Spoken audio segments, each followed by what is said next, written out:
प्यार में इतना न रोइबू, दिल कमजोर हो गइल।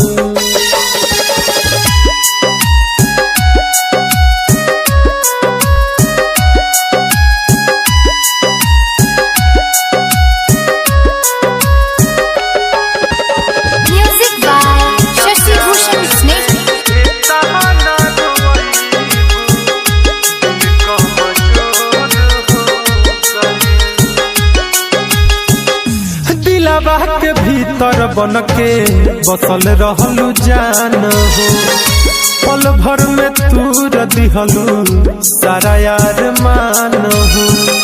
सारा यार मान हो, अरे सुनो, दिलवा के भीतर बन के बसल रहलू जान हो, पल भर में तूर दिहलू सारा यार मान हो। कटावा से भरल रहिया मोर हो गइल,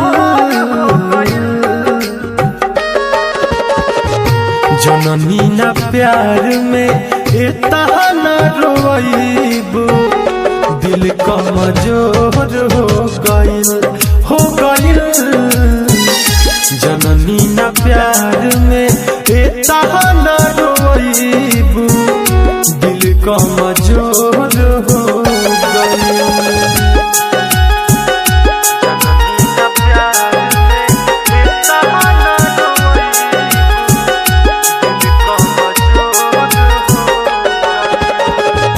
रामाधर के नजरी से होत बारू दूर हो, नाही बतवलू रहे कौन कसूर हो।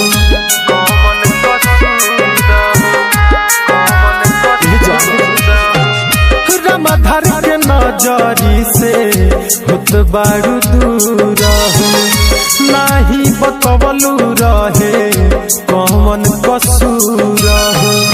दीपक के मनवाया पथोर हो गइल,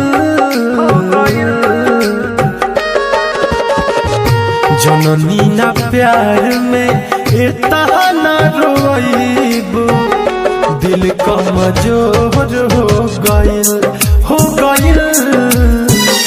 जननी ना प्यार में इतना न रोइबू, दिल कमजोर हो गइल।